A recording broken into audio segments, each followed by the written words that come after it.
Encore heureux de nous retrouver ensemble. Je vous salue tous dans le beau nom de Jésus. Merci de m'accueillir dans vos maisons. Nous voulons prendre un temps de prière, un temps d'intercession, prendre ce temps-là parce que nous voulons crier à Dieu. La semaine dernière, nous avons prié pour nos besoins et nous allons voir aujourd'hui, on va prier pour autre chose. Mais avant de commencer ce temps d'intercession, ce temps de prière, j'aimerais partager la parole de Dieu, mettre au centre un verset et réfléchir dessus. Et après, nous allons prier. Alors, le passage que nous allons prendre se trouve dans Actes chapitre 1er, verset 14. Actes chapitre 1er, verset 14. Tous d'un commun accord persévéraient dans la prière, avec les femmes et Marie, mère de Jésus, et avec les frères de Jésus. L'Église a depuis le début persévéré dans la prière. L'Église aime prier. Notre Église, votre Église aime prier. Nous aimons prier. Alors regardons ce texte ensemble. Tous d'un commun accord persévérer dans la prière. J'ai mis comme titre à ce message, à cette pensée, persévérons ensemble dans la prière pour l'Église. Pour l'Église. Premier point que j'aimerais voir avec vous, l'unité de l'Église dans la prière nous donne de recevoir. Oui, l'unité. Tous d'un commun accord. Ils étaient tous ensemble. Le Seigneur nous demande de vivre pleinement l'unité dans la prière. Oui, il nous demande de vivre la plénitude de l'unité. Nous pouvons être éloignés les uns des autres, mais être unis et en accord dans la prière. D'un accord. Un accord veut dire d'un seul esprit. D'un même accord veut dire d'un seul cœur. Et il y a même dans la pensée grecque la même passion unanime, la même passion. C'est-à-dire que quand nous prions ensemble, nous prions avec passion, mais il y a l'unité. Et je voudrais qu'on prie pour l'Église avec cette unité qui nous vient du ciel. Le Christ nous a unis, le Saint-Esprit nous unit, la parole de Dieu nous unit. Dans nos prières, nous devons faire vraiment monter vers Dieu des sujets qui nous dépassent. Pas simplement vers nous. Vous comprenez, mes frères et sœurs? D'ailleurs, quand on prie et que nous sommes en accord, la Bible déclare dans Matthieu chapitre 18, verset 19. Matthieu chapitre 18, verset 19. Et c'est Jésus qui parle. Je vous dis encore que si deux d'entre vous s'accordent sur la terre pour demander une chose quelconque, elle leur sera accordée par mon Père qui est dans les cieux. La Bible déclare, Jésus déclare que si nous sommes d'accord, alors le Père dans le ciel nous accorde ce que nous lui demandons. L'unité. L'unité, c'est pas une unité de façade, c'est pas je suis uni avec toi. Non, c'est je porte avec toi les sujets. Nous ne faisons qu'un. C'est comme ces quatre amis. Quatre amis. Ils avaient un ami qui était malade, alité. Ils vont à Jésus. Ils ont fait leurs efforts. Ils étaient à quatre, chacun d'un côté. Ils l'ont déposé. Et on a vu le résultat. Dieu les a bénis, mais surtout Dieu a béni cet ami. Amen. Nous voulons vivre l'unité. L'autre mot que j'aimerais voir avec vous, c'est persévérer. Tous d'un commun accord, persévérer, persévérer. Deuxième point, la persévérance de l'Église dans la prière nous donne de recevoir. La persévérance. Persévérance veut dire continuer en tout temps. Ne pas faiblir. Être dévoué ou constant. Il y a même une dimension de se montrer courageux. Courageux pourquoi? Quand on persévère, il y a les obstacles, il y a tout ce qui est devant nous, et on pourrait se dire à un moment donné, j'arrête de prier. Mais quand tu persévères, c'est que tu es courageux et que rien ne t'arrête, rien ne t'ébranle. Bien souvent, le plus dur, c'est de continuer à prier. Vous êtes d'accord avec moi?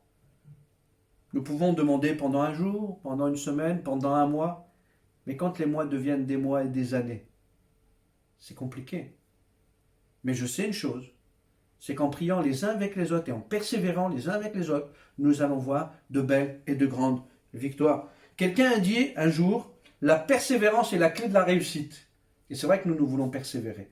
Mais pas seuls, chacun d'un côté, mais ensemble, parce que l'unité fait que nous nous soutenons les uns les autres et nous nous encourageons à persévérer les uns avec les autres. Persévérer, vous êtes d'accord avec moi, c'est comme si Dieu te dit, tant que je n'ai pas dit non, continue. Parce que des fois, Dieu nous dit non. Et quand il nous dit non, nous savons que nous pouvons arrêter. Mais tant qu'il ne nous dit pas non, nous pouvons continuer à toujours prier sans relâcher. Oui, nous allons prendre un temps, comme je vous le disais, pour des sujets de prière. Sujets de prière. Nous allons nous approcher du trône de la grâce, demander au Seigneur de bénir. Le texte nous dit qu'ils persévéraient ensemble dans la prière. La prière. La prière, c'est ce moment extraordinaire où nous venons dans la présence du roi des rois. La prière, c'est parler, non pas dans le vent, mais parler au Père, lui donner nos sujets, lui apporter notre cœur. La Bible nous parle de prière faite par l'Esprit, conduite par le Saint-Esprit. Et je crois que dans les temps que nous vivons, et tout le long de notre vie, nous sommes aussi amenés à prier selon la pensée de Dieu, selon le cœur de Dieu. Et c'est pour moi, prier par l'Esprit, c'est cela aussi. C'est prier selon le cœur de Dieu. Et nous ne voulons pas passer à côté. Nous avons besoin, bien sûr, de prier pour nos besoins personnels. Mais vous êtes d'accord que nous devons aussi prier, demander à Dieu pour l'Église, pour les autres. J'aime dire, vous me connaissez, quand on s'occupe des affaires du Père, le Père s'occupe de nos affaires. Et cet après-midi, nous allons vraiment nous occuper des affaires du Père. Nous allons nous intéresser à celui qui a dit « Je bâtis mon Église ». Parce que l'Église, c'est la propriété exclusive du Seigneur. Elle lui appartient. Et aujourd'hui, nous allons prendre vraiment quelques sujets par rapport à l'Église. Ne vous inquiétez pas, Dieu prend soin de vous. Et nous continuons à prier pour les sujets des uns et des autres qui nous remontent. Mais en même temps, j'aimerais qu'on mette que le focus sur une certaine dimension de la prière. Prier pour l'équipe pastorale. J'aimerais qu'on puisse prier pour l'équipe pastorale. Jésus va dire, priez donc le maître de la moisson d'envoyer des ouvriers dans sa moisson. Priez. Priez pour que plusieurs se lèvent pour servir Dieu dans le ministère.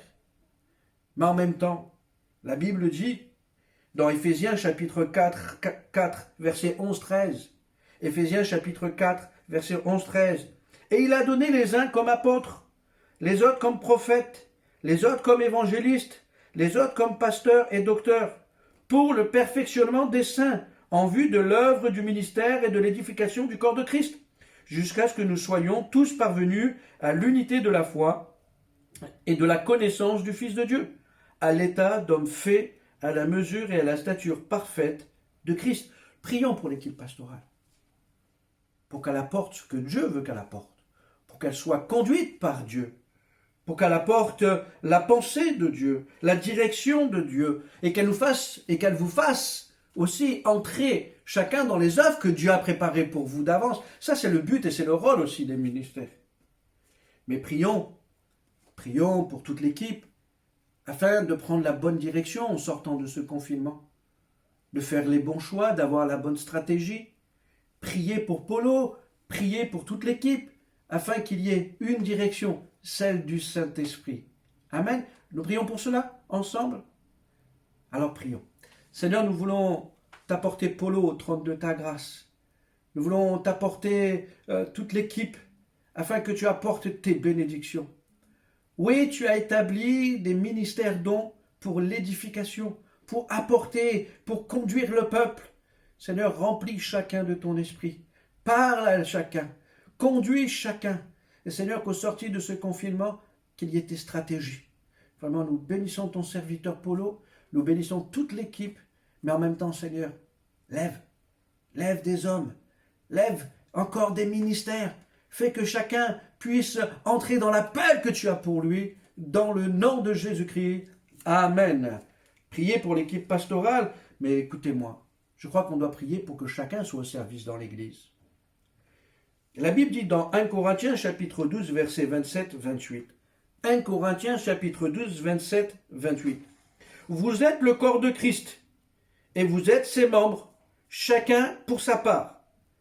Et Dieu a établi dans l'Église, premièrement les apôtres, secondement les prophètes, troisièmement les docteurs, ensuite ceux qui ont le don des miracles, puis ceux qui ont le don de guérir, de secourir, de gouverner, de parler diverses langues. Chacun. Nous sommes membres de l'Église. J'aurais pu vous dire que tu as reçu de Dieu, parce que nous avons tous reçu pour servir dans l'Église. Chacun, nous avons un rôle à jouer dans la maison. Chacun, nous avons un rôle dans le corps. Et je crois que ce temps de confinement, c'est aussi un temps où Dieu doit nous parler. C'est un temps où nous devons lui demander, Seigneur, que veux-tu que je fasse? C'est vrai que la Bible dit, tout ce que ta main trouve à faire, fais-le. Mais c'est tellement mieux quand Dieu nous parle de servir et que vous connaissez les besoins. Il y a des besoins dans tous les domaines. Besoins pour les enfants, besoins pour les adolescents, besoins pour ceci, cela, à l'accueil. Toute l'Église a des besoins. Mais à quoi réponds-tu comme besoin? Quand Dieu nous a appelés, nous a sauvés, c'est aussi pour être au service des uns des autres. Et je voudrais vraiment compris pour que chacun nous soyons à un service. Chacun nous recevions pour servir Dieu de tout notre cœur, de toute notre âme, de toute notre force, le servir lui, mais servir les autres. Amen. Prions pour cela. Seigneur, merci. Parce que nous ne sommes pas exempts du service. Tu nous appelles tous à te servir. Quelle grâce de savoir que quand on arrivera dans le ciel, et j'ai cette parabole des talents, que tu dis, entre dans la joie de ton maître, bon et fidèle serviteur. Oui Seigneur, tu es notre Père, tu es notre ami, mais en même temps, tu es celui qui nous appelle à servir. Et nous voulons servir l'Église. Nous voulons servir dans l'Église. Nous voulons apporter, Seigneur, notre contribution dans la maison de Dieu. Je te prie pendant ce temps de confinement, parle à chacun d'entre nous. Montre-nous là où tu nous veux en faisant ce que toi tu as préparé pour nous. Seigneur, oui, merci pour ce que tu vas faire. Nous voulons aussi prier, Seigneur, pour ceux et celles qui cherchent vraiment là où ils doivent servir. Seigneur, parle-leur. Seigneur, parle-leur et montre-leur. Et Seigneur, s'ils ont toujours du mal, qu'ils entrent en contact avec ton serviteur et que ton serviteur puisse les diriger et les conseiller dans le nom de Jésus. Amen. Amen. En même temps, j'aimerais qu'on puisse prier parce que certains sont aussi appelés en dehors de l'Église. Tous d'abord, nous sommes appelés à être des témoins, à servir en tant que témoins. Mais d'autres sont appelés à servir dans le social. D'autres sont même appelés à créer des business pour servir l'Église ou pour servir au travers de l'Église. Et je voudrais vraiment qu'on puisse prier pour que Dieu nous donne sa créativité. Dieu nous donne de voir comme lui voit, de nous projeter comme lui, il nous voit. J'ai vraiment sur mon cœur que le Seigneur se serve de nous dans tellement de dimensions différentes. Alors prions ensemble. Seigneur, merci. Tu nous appelles à servir dans l'Église, nous sommes conscients. Mais tu nous appelles à sortir. D'abord à être des témoins, à parler de toi, à vivre cette dimension de témoin. Mais Seigneur, comment ne pas te prier pour que tu suscites des services, toi, que ce soit dans le social et dans tant d'autres. Seigneur, que ce soit dans le business. Vraiment, je bénis mes frères, je bénis mes sœurs. Parle-leur, conduis-les, dirige-les, et qu'ils expérimentent ta grâce dans le nom de Jésus. Amen. Amen. J'aimerais qu'on puisse prier pour le retour de nos frères et de nos sœurs dans l'Église. Parce que je crois que c'est aussi le rôle de l'Église. De prier pour ceux qui ont goûté combien Dieu était bon, se sont arrêtés sur le bord du chemin, ils doivent revenir à la maison. Et notre rôle en tant qu'Église, c'est de prier pour eux. J'aimerais faire une lecture avec vous dans Jacques chapitre 5, versets 19-20. Jacques chapitre 5, versets 19-20. Mes frères, si quelqu'un parmi vous s'est égaré loin de la vérité, et qu'un autre l'y ramène, qu'il sache que celui qui ramènera un pécheur de la voie où il s'était égaré sauvera une âme de la mort et couvrira une multitude de péchés. Je crois que le premier rôle de l'Église, pour ceux qui se sont éloignés, c'est de prier. Prier pour eux, afin qu'ils entrent en eux-mêmes, comme le fils prodigue, et qu'ils disent « il faut que je retourne à la maison ». Mais en même temps, nous pouvons prier, mais nous pouvons aussi reprendre contact avec certains.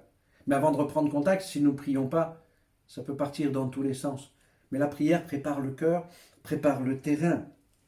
Priez pour le revoir, mais aussi prier pour avoir le cœur du Père, pour pouvoir parler comme le Père, pour pouvoir agir comme le Père. Priez pour avoir finalement les mots du Père. Et si on priait maintenant et qu'on demandait au Seigneur? Je lisais un psaume, et j'aimerais vous le lire, le psaume 126, verset 4.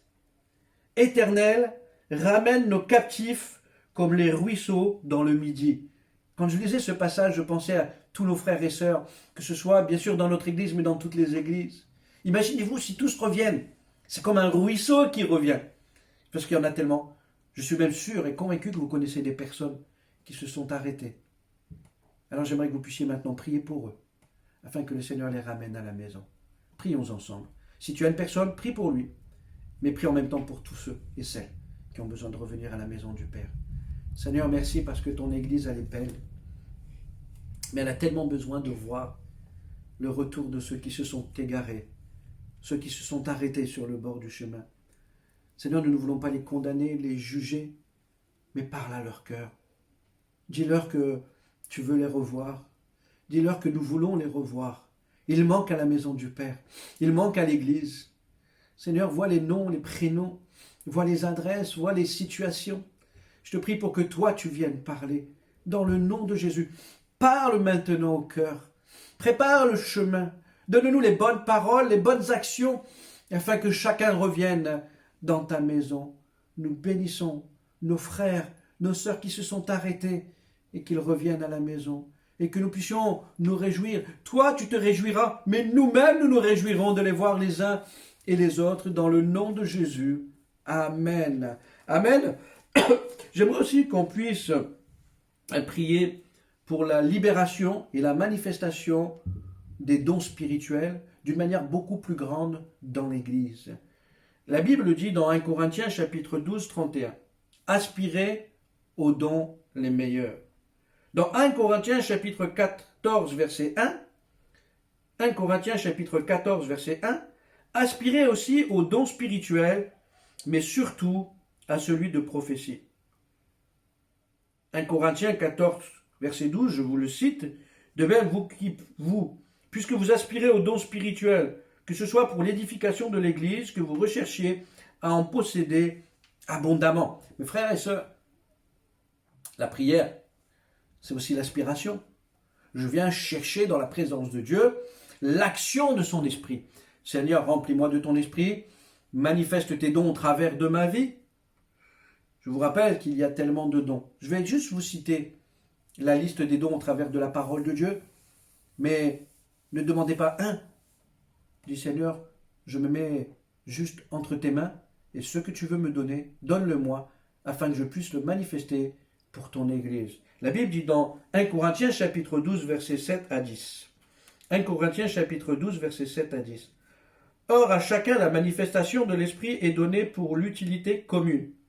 En effet, à l'un est donné par l'Esprit une parole de sagesse, à un autre une parole de connaissance, selon le même Esprit, à un autre la foi, par le même Esprit, à un autre le don des guérisons, par le même Esprit, à un autre le don d'opérer des miracles, à un autre la prophétie, à un autre le discernement des esprits, à un autre la diversité des langues, à un autre l'interprétation des langues. 9.